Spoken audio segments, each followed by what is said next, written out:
De esos jueces a los que se ha referido Pedro Sánchez llevan varios casos que marcarán la agenda judicial y también, lógicamente, la mediática y la política de los próximos meses. Un calendario judicial, Marta Portero, buenas noches, que se prevé muy intenso. Cuéntanos. Muy buenas noches, Xavi. Este mismo viernes tendrá lugar la apertura del año judicial. Estará el fiscal general del Estado, que por primera vez en la historia acude procesado por revelación de secretos.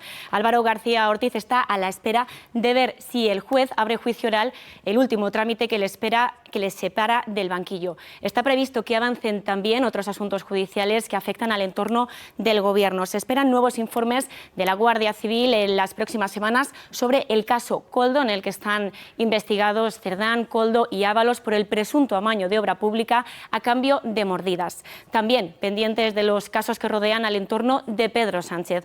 Hay dos causas contra su mujer, contra Begoña Gómez. Está citada a declarar como investigada el próximo 11 de septiembre, aunque su defensa ha pedido aplazarlo por problemas de agenda. Además, el hermano de Sánchez, David Sánchez, está pendiente de la confirmación de su procesamiento. Por otro lado, también hay casos que salpican al Partido Popular. En este mes de septiembre continúa el juicio por el caso Púnica, por el supuesto amaño de contratos públicos. Y en noviembre está previsto que se celebren varios juicios relevantes en la Audiencia Nacional. Uno de ellos es el último de la Gürtel, la red liderada por Francisco Correa, 16 años después de que se destapara esta trama de corrupción en torno al Partido Popular. A partir del día 10 también está previsto que se celebren los juicios sobre el origen de la fortuna de la familia Pujol. Y hay más causas pendientes, entre ellas el juicio por dos delitos fiscales al novio de Ayuso, también el caso Montoro, la investigación por la gestión de la Dana y también que el Constitucional valore, Xavi, si aplica finalmente la amnistía a Puigdemont. Pues muchas gracias, Marta, bienvenida. Muchas gracias. Y perfectamente explicado. Bien, pues Pedro Sánchez se ha referido a alguno de esos casos abiertos que nos comentaba nuestra compañera Marta Portero y lo ha hecho para mostrarse convencido de la inocencia tanto de sus familiares encausados como del fiscal general del Estado. Falta consistencia en cuanto a la carga probatoria para abrir un juicio oral. En este caso, el fiscal general es inocente, porque creo en su inocencia. Familiares como mi hermano o como mi esposa. Y yo, por supuesto, que defiendo su honestidad y su inocencia. Yo lo que espero es que la justicia efectivamente haga justicia.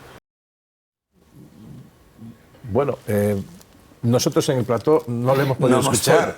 Por lo tanto, vamos a ver si es posible volver a repetir este fragmento, esta intervención del presidente del Gobierno, para que los miembros de la mesa lo puedan escuchar. Hemos visto y escuchado, por supuesto, la entrevista, pero como vamos a comentar este pasaje para que se pueda opinar en toda su amplitud, vamos a ver si podemos volver a escuchar al presidente del Gobierno.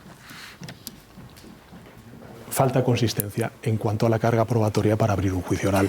En este caso, el fiscal general es inocente, porque creo en su inocencia. Familiares como mi hermano o como mi esposa. Y yo, por supuesto, que defiendo su honestidad y su inocencia. Yo lo que espero es que la justicia efectivamente haga justicia. Sobre estas palabras de Sánchez, Carlos. Sí, no, efectivamente, él en este asunto yo creo que sí que es de los asuntos que más claro ha hablado y no le he visto precisamente incómodo hablando de esto, así como en el tema de Cerdán y demás se le veía más a la defensiva. Yo creo que en este asunto él lo tiene muy claro y tiene muy claro que quiere ir a la ofensiva porque quiere explicarle sobre todo a su gente, porque evidentemente es un asunto que está muy comentado socialmente, genera mucho ruido y quiere explicarle a todo el mundo que son procesos que él los ve como procesos injustos y que está convencido, absolutamente convencido de que si no fueran su hermano y su esposa, nunca habrían tenido este proceso. Y de hecho, yo creo que está dando un salto, lo decía antes, creo que da un salto hoy al decirle al Poder Judicial, al llamar, que es una cosa bastante delicada, ¿eh? Esto sí que me parece, ya no es los jueces hacen política, sino es pedirle al Poder Judicial, que es otro poder del Estado, que intervenga. Pero es verdad que la sensación, y eso lo transmite mucha gente en el Gobierno, la sensación, sobre todo especialmente con el juez Peinado, de un juez que ha ido buscando sistemáticamente, porque ya es la cuarta o quinta derivada, el juicio no está, el proceso no está donde empezó ni de lejos, ni donde siguió la segunda derivada, ni la tercera ni la cuarta. Está en varias derivadas después Y hay una sensación en el gobierno de que, bueno, durante un tiempo, pues vamos a ver, decían, ¿no? Pues la audiencia superior se lo tumbará, esto quedará en nada. Bueno, pasa el tiempo y de hecho va a volver a juzgarla, va a volver a citarla y realmente no saben qué hacer. Realmente no saben qué hacer y yo creo que por eso están dando un salto, que es un salto, insisto, criticable, en el sentido de que es muy delicado pedirle al Poder Judicial que haga algo, pero claro, es que es una situación porque evidentemente políticamente tiene una relevancia inmensa cada movimiento del juez Peinado, porque tiene una repercusión inmediata, preguntas parlamentarias, domina la agenda política de esa semana y realmente, ¿qué se puede hacer cuando un juez sigue haciendo este tipo de cuestiones de momento y según muchos expertos que lo han mirado, sin ningún material encima de la mesa?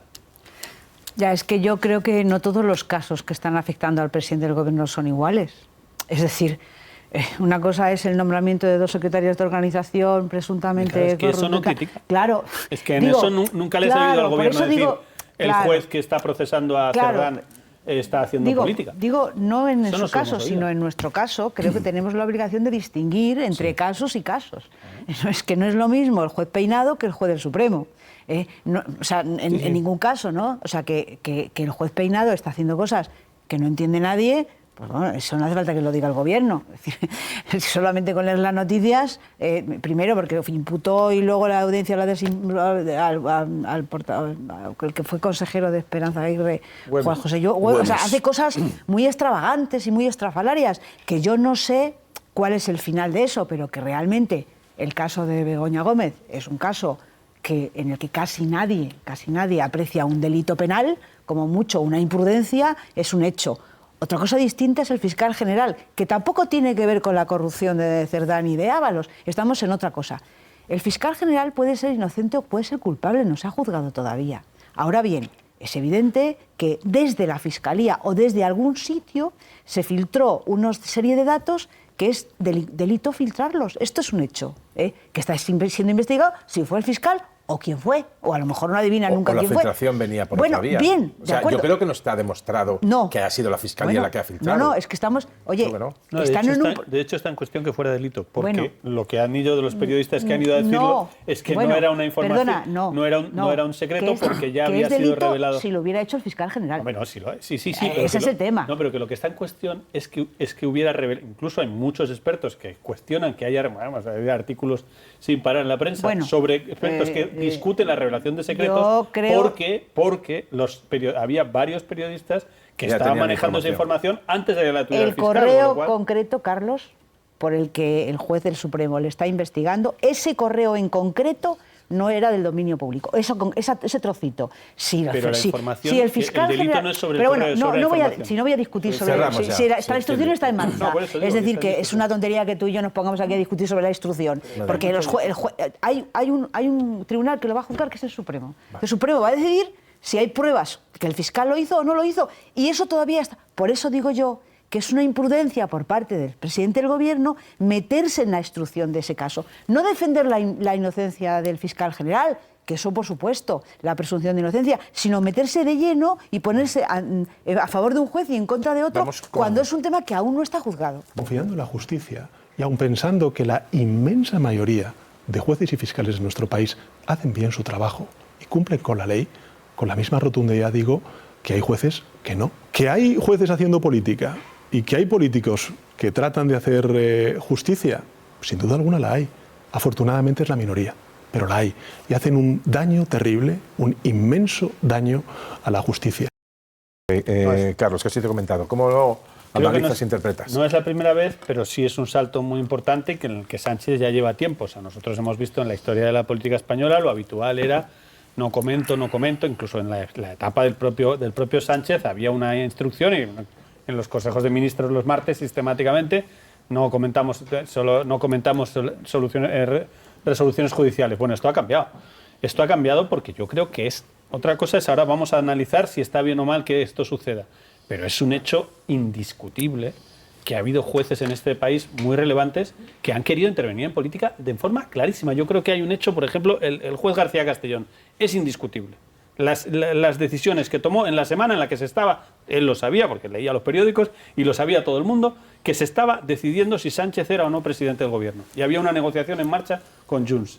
En esa semana, justo en esa semana, y 2 semanas anteriores tomó decisiones en un caso que no había tomado en 4 años anteriores. Decisiones súper polémicas que, por cierto, acabaron todas finalmente en nada por distintos errores y demás. Decisiones muy polémicas, como imputar terrorismo, nada menos que a Carles Puigdemont. Eso ha pasado en España, y eso, periodísticamente, para mí, creo que no es una locura plantear que eso es un juez entrando en decisiones políticas. ¿El juez Peinado ha tomado decisiones políticas? Objetivamente, estoy hablando puro periodismo. Tomar la decisión de anunciar que va a citar a la mujer del presidente en la semana de las elecciones europeas, cuando la va a citar un mes y medio después, con lo cual lo puede anunciar 15 días después, pero lo anuncia en la semana final de la campaña electoral, eso periodísticamente se le puede calificar de entrar en política, de tratar de tener una influencia política con elementos judiciales. A mí me parece que sí. A partir de ahí analizamos si el presidente de gobierno no debería comentarlo. Pero que esto ha pasado, que ha habido jueces en España que han querido tomar decisiones con influencia política directa, me parece que entre periodistas, y estamos hablando de puro análisis periodístico, estoy dando datos objetivos con fechas, me parece indiscutible. A partir de ahí podemos decir, presidente de gobierno, lo pueden decir los periodistas, pero no lo puede decir el presidente de gobierno. Es un debate. ¿Pero qué ha pasado? Vamos. Lucía. Pues igual, ¿no?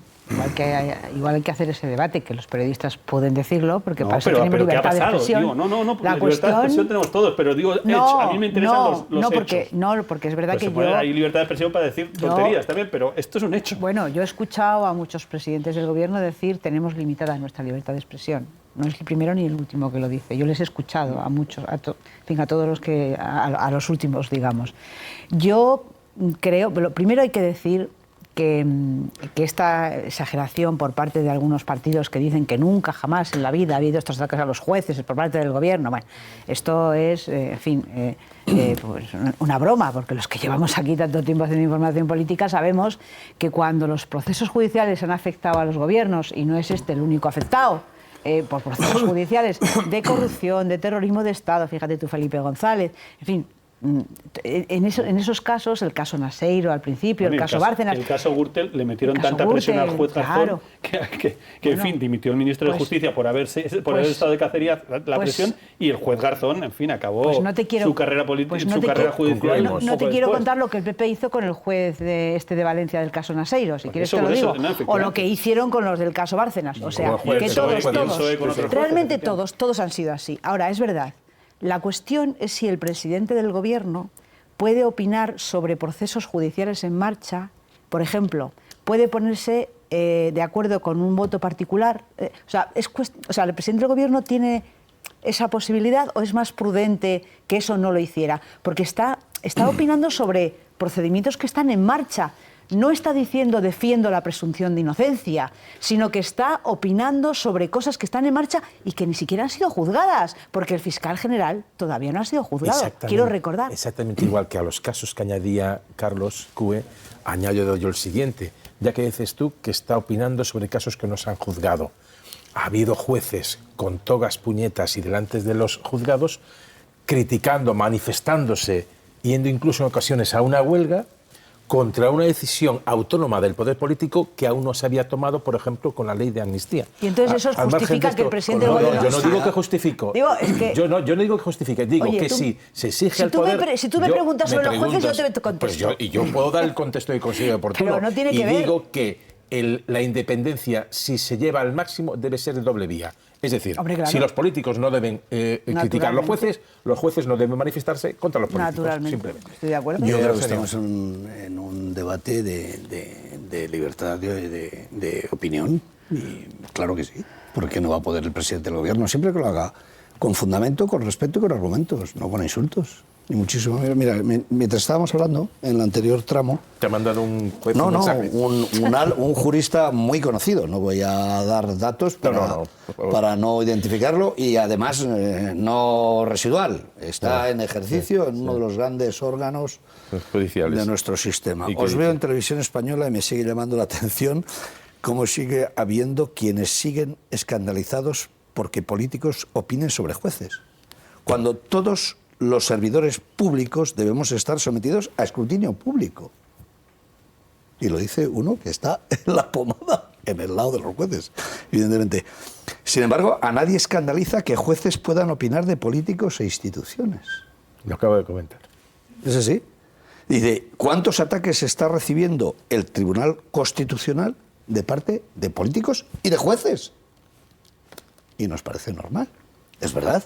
A Cándido López, a Cándido Conde Pumpido y al propio OTC, pues se le está breando todos los días. O sea, yo creo que no nos parece normal, y cuando el PP ha calificado de cáncer de la democracia el Tribunal Constitucional, aquí se ha criticado esas palabras del principal partido de la oposición. Es decir, yo creo que podemos normalizar todo. Los límites los tenemos que poner más allá que acá, y lo único que pido es respeto y argumentos. Sí, yo digo que lo podemos normalizar todo, pero también y yo a eso no lo llamo podemos un ataque, expresar yo le llamo una crítica. Una opinión y un análisis que es que hay que guardar una debida objetividad y neutralidad de los poderes, en este caso, para respetar esa división de poderes, que ya ha saltado por los aires. Pues lo asumimos y no pasa nada. Pero yo no me acostumbro a que el presidente del gobierno acuse de un delito a algunos jueces, una minoría perfecto de no cumplir la ley, en vísperas de la apertura del año judicial, que se produce este viernes, en un contexto de enfrentamiento del Tribunal Supremo con el Gobierno y del Tribunal Supremo que va a procesar al fiscal general del Estado, que va a estar en esa apertura del año judicial, y con todas las casuísticas que queramos. Pero hoy el presidente del Gobierno ha hecho suyas unas palabras en las que acusaba a ese Tribunal Supremo de procesar al fiscal general sin pruebas. A mí me parece también importante que el presidente... ¿Me puedo terminar mi intervención? Perdón. Que el presidente del Gobierno se siga atando al fiscal general del Estado. Sabíamos que el Gobierno no iba a promover, no iba a forzar al fiscal general del Estado a que abandonara su cargo, porque no se le puede cesar, tiene que dimitir él por esta cuestión, porque entiende que sería un precedente muy peligroso que por una imputación, por un procesamiento, sin que acabe en ese juicio oral condenado, abandonara su cargo. Pero a mí me parece que hoy el presidente se ha atado tanto al fiscal general del Estado como a que no hay financiación irregular en su partido. Creo que ha sido muy taxativo en esa cuestión, cuando aferrarse a unas auditorías que todos sabemos que no afloran precisamente financiaciones irregulares en los partidos, no es una garantía suficiente. Tengo que irme con Marta. No, solo quería matizar una cosa, y es, lo hemos visto, lo acabamos de ver. Ha dicho, la inmensa mayoría de los jueces fiscales cumple su trabajo y con la ley. La inmensa mayoría. Es decir, no podemos... Hay otros que no. No podemos de eso decir, esto es un ataque a los jueces. No, es una crítica, en mi opinión, a algunos jueces y a algunos fiscales. Pero no es un ataque. Vale. Y yo creo que es legítimo y es lícito. Antes, permítanos una conexión de urgencia con Laura Ballester, Diario Levante, porque ojo a este titular que han publicado. Causas pendientes con la justicia. 56 personas se van a sentar en el banquillo por presunta corrupción en el curso judicial, y estamos hablando solo en la Comunidad Valenciana. Laura Ballester, buenas tardes.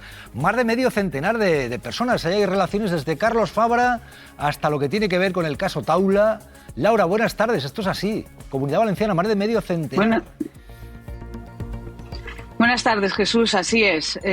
Aparte de la Dana, los periodistas de tribunales también vamos a tener que explicar esas 4 causas de corrupción, de presunta corrupción, siempre, de esas 56 personas que se sentarán en el banquillo, y algunos pues son viejos conocidos del periodismo de tribunales, de aquí de la Comunidad Valenciana. Porque, entre otros, pues Carlos Fabra se volverá a sentar en el banquillo junto al presidente del Villarreal, Club de Fútbol, Fernando Roig, por un presunto alzamiento de bienes, cuando fue condenado por los delitos contra la hacienda pública. Y después también veremos otra vez desfilar ante la audiencia de Valencia al yonki del dinero, aquel que contaba... pesetas, 1.000, 2.000, 3.000, 4.000, 2 millones de peles con Alfonso Rus, y que ya ha recibido 2 condenas, pero que aún no ha entrado en prisión, y se va a enfrentar otra vez a un tribunal por 4ª vez, en este caso por amañar contratos en la Concejalía de Cultura en el Ayuntamiento de Valencia, con María José Alcón. Esto, Laura, como diría Aroca, casos aislados, ¿no? Sí. Casos aislados. La Polinesia. Sí, son cuatro casos aislados. Casos aislados porque estamos hablando un poco de todos los palos, prácticamente. Sí, pero uno que le tocaba la lotería decía... Sí, pero mi ejemplo geográfico es la Polinesia. Es verdad que hay 1000 islas y se llama la Polinesia. Son todas islas, pero es un auténtico... Aisladas. Pero no tienen conexión. Pero es un todo. asunto. Se puede ir de una isla a otra siendo el Cristo. O sea, sin problema. Bueno, hay una conexión ahí, claro, el PP de la Comunidad Valenciana, y de hecho Camps quiere volver. Hay incluso una causa que tiene que ver con un hospital público. Así es, porque esa será otra de las causas que además esa empieza en 2 semanas. Es el sobrino de otro conocido de la corrupción valenciana, el sobrino de Rafael Blasco, que será juzgado pues por todo el catálogo de delitos relacionados con la corrupción, malversación, cohecho, fraude a la administración, prevaricación, porque bueno, pues amañaba los contratos del Hospital General, siempre presuntamente, y bueno, pues se beneficiaba de ese trato de favor para hacerse presuntamente rico él y los empresarios a los que adjudicaba esos contratos. 11 personas se van a sentar en el banquillo por estos hechos. Laura Ballester, Diario Levante, gracias por contarnos. Esto viene fuerte. Desde el caso Montoro, no me digas. Hay un nuevo auto. Ha sido acabar agosto. Y ojo con Montoro. Pero ha sido por culpa nuestra, porque lo hemos provocado. Ecaizer nos la va a contar en exclusiva enseguida. Enseguida, pero deben ustedes saber que por una parte tenemos novedades del caso Montoro, un nuevo auto que nos va a contar enseguida Ernesto Ecaizer, pero también tenemos que intentan tumbar el caso. Antonio Gómez de Olea está en los tribunales y quieren tumbarlo porque dicen que es opaco. Antonio, cuéntanos, ¿qué ocurre? Sí, eso es, Jesús. Equipo Económico, el despacho vinculado al exministro Montoro, ya ha solicitado la nulidad de la causa ante la Audiencia Provincial de Tarragona. Pues bien, plantean que se ha mantenido el secreto durante 7 años y que durante este tiempo no han podido ponerse como defensa las diferentes diligencias que se practicaban a lo largo de la instrucción. Pero también hacen especial hincapié en que los 27 investigados no han podido tener conocimiento de su situación procesal, de su situación de investigados. Pues ahí lo ven ustedes. Enseguida Ecaizer nos va a contar porque hay novedad de un caso del que Mariano Rajoy, que fue su jefe, fue el presidente, Montoro era ministro, dice que no hay que exagerar. Rajoy. Tanto conviene no exagerar y a ver si entre todos podemos darle un punto de equilibrio a la actual situación que en mi opinión falta le hace. Pues enseguida Ecaizer nos va a contar cuál es la novedad, pero antes Marta Nebot, Alberto Fernández, Montserrat Nebrera. Marta, conviene no exagerar, Alberto, dice Mariano Rajoy. Caso Montoro. Y el que va a decir, ¿no? El que va a decir, sí. Hombre, podría decir, por ejemplo, sería bueno que se aclarase lo que ha ocurrido. Por supuesto. Por ejemplo, podría decir. Pero bueno, es que acaba de decir en la convención de los populares que es que ellos sí que iban contra la corrupción, no como los de ahora que van contra los jueces. Entonces, claro, un señor que le explotó la Gürtel y le explotó toda la corrupción del país, que hay que tener en cuenta que ahora todavía quedan 30 y tantas causas que se van a seguir viendo en tribunales a partir de septiembre de su gobierno, pues claro, él todo le parece exagerado. Todo es, pero mire usted, pues esto no es para tanto, Hombre, es tampoco pasa nada. Mariano Rajoy tiene ese don de parecer que pasaba por ahí, que las cosas pasaban sin y que viva el vino, oye. Y en parte hasta que tú te lo creas, ¿no? Cuando ves a Mariano Rajoy hablar de esa manera. Sí que es cierto que este caso, a ver, llama muchísimo la atención, lo estábamos hablando al inicio, lo veíamos, 7 años de secreto de sumario. Esto es algo, en fin, de lo que prácticamente no hay precedentes en nuestro país y hay muchas cosas del caso Montero que habrá que ver en qué queda finalmente. Montoro, no la líes. De Montoro, del caso Montoro. Pero te digo una cosa, sí que es cierto que ahí hay responsabilidades que depurar, evidentemente, porque si se han llevado tanta pasta como todo parece indicar, habrá que ver de quién y por qué. Creo que a un señor que es capaz de gritar en un momento tan crucial para la historia de España, ¡viva el vino!, hay que tenerle una especial consideración. Me refiero al señor Mariano Rajoy, que, claro, nadie espera que opine de una cosa distinta a lo que dice, ¿no? Es decir, el escapismo proverbial ya del Partido Popular, que o escapa o le quita hierro al asunto, pero en un país de filtradores, en donde filtrar y provocar filtraciones se ha convertido en una actividad política lícita, o por lo menos aparentemente justificable, en donde además el fiscal general del Estado está procesado por un tema de filtraciones, ni más ni menos, pues resulta que el establishment, digamos el establishment de la derechura, se queja de que ha habido 7 años de silencio, de secreto sumarial en el caso Montoro. A mí me ha extrañado. Yo lo he dicho en otras ocasiones, lo asocio con una técnica siciliana que se llama, o del sur de Italia, que se llama la omertà. No, pero en cualquier caso, hombre, parece teledirigido. Nos quedamos 7 años callados y después cuando, sospechosamente callado diría yo, y después cuando acaban los 7 años y por fin nos enteramos de lo que pasa con este señor Montoro, pues se dice, hombre, es que llevan 7 años sin decirnos nada. Pero es que esos 7 años... Sospechosamente cuando coinciden con esos casos. No, es que en esos 7 años es que no se ha enterado. Claro. Porque cuando hay un secreto sumarial, curiosamente, el único secreto sumarial que ha sido realmente secreto. Lo inédito no es tanto los años, que ya lo es, como que no se haya filtrado nada. Esta es una cosa que hay que estudiar y lo estudiaremos seguramente en las Para bien, supongo. Pero para bien, ¿no? Para bien, ¿no? Pero para ¿quién bien. filtra? De hecho, yo no entiendo cómo no se persigue de una manera mucho más contundente a quien filtra desde los juzgados. Pero no se ha hecho nunca y lo he vivido en carne propia. En este caso, eso sí ya lo sabemos, está fatal, no hay que filtrar, pues ya, pero vamos aquí a las tajadas. Las tajadas nos llevan que, por ejemplo, vamos a ver, María Molero, por ejemplo, hay un socio del despacho de Montoro, le preguntan, oye, facturas de 600.000 euros, dice, es que hubo un robo y me las quitaron, un robo en la oficina. María Molero, ¿qué ha pasado? Así es, Jesús. Atención a esta nueva información sobre el despacho de Montoro. Tal y como apunta el periódico, un socio administrador de Equipo Económico, el despacho del exministro Cristóbal Montoro, defendió ante Hacienda que no podía presentar facturas por valor de, atención, porque fueron sustraídas, robadas en enero de 2015. Además, este mismo socio pedía poder deducirse el IVA de estas facturas que le fueron robadas en la oficina de Equipo Económico. Argumento que convenció en el momento a los magistrados y que acabaron anulando la sanción. Y Ernesto Ekaizer, exclusiva que tienes, nuevo auto del caso Montoro. Ernesto, ¿qué ha pasado? Buenas tardes, Ernesto. Hola, muy buenas tardes, Jesús. Cuéntanos, ¿cuál es la novedad? Nuevo auto, acaba agosto, empieza septiembre y el primer día, nuevo auto del juez del caso Montoro. El juez había dicho, el juez Rus del juzgado de Tarragona, que instruye la causa de Montoro, había dicho que durante agosto no iba a dictar resoluciones, que a partir del 1 de septiembre iba a empezar la instrucción, en esta nueva fase, levantado el secreto del sumario, y lo ha hecho notificando hoy, ahora hace un rato, a las partes la decisión suya de aceptar la personación de todas las acusaciones populares que habían pedido personarse, excepto de aquellos que como Rato o como Monedero, pues se consideraba que no estaban en esa parte del sumario, dado que la Fiscalía consideraba que esto no constituía delito, lo que se había hecho contra ellos en los casos en que fueron afectados. Entonces son 7 acusaciones populares, más la del Partido Socialista, que fue la primera, que ya la aprobó en el mes de julio.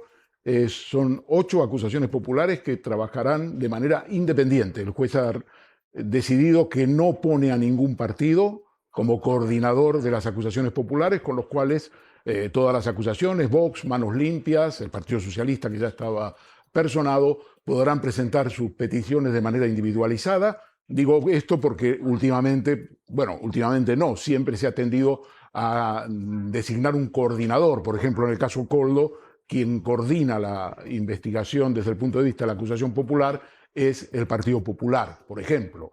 Y en este caso no ha puesto cortapisas, no ha exigido fianzas, dado que las partes se han personado una vez iniciada ya la causa. La causa se inició en realidad hace 7 años y, como sabéis, el abogado Choclán, creo que lo sabéis, que defiende Equipo Económico, es un abogado de campanillas, un ex magistrado de la Audiencia Nacional que suele tomar los casos importantes, pues está pidiendo la nulidad porque dice que 7 años de secreto de sumario es excesivo y ha perjudicado la defensa de los principales imputados. Ernesto, nuevo auto del juez del caso Montoro, el 1 de septiembre ya. Esto supone que, ojo, quien pudiera pensar, llega agosto, lo de Montoro se desvanece, no. Van a por lo que tiene que ver con el despacho que fundó Montoro y a por Montoro con esa condición de imputado. Bueno, el juez próximamente, según me dicen, va a citar a declarar a cada uno de los imputados. Son 28 imputados. Por tanto, la causa avanza rápido. Se ha interrumpido en el mes de agosto, pero una vez levantado el secreto del sumario, ya las partes están personadas, las defensas están personadas, ya están pidiendo a la Audiencia de Tarragona una nulidad, por lo tanto, esto avanza rápido y creo que con las partes personadas va a ser un guirigay, porque, oye, 8 partes personadas van a circular los documentos y las pruebas de una manera espectacular, ¿no? Bueno, ¿cómo lo valoráis? Javier Aroca, Montse Nebrera, nuevo auto, el juez va hacia adelante con el caso Montoro. Bueno, el 1 de septiembre.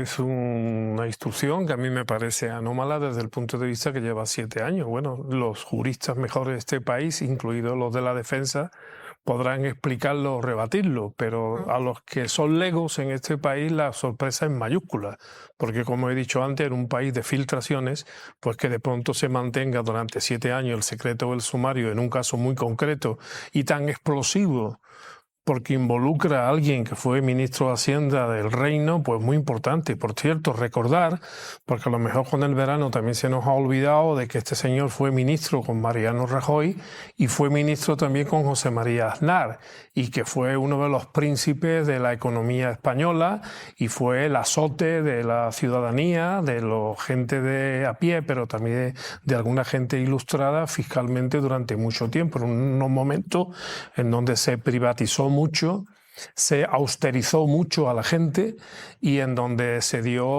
quiso dictar mucha pedagogía desde Montoro y sus allegados, ¿no?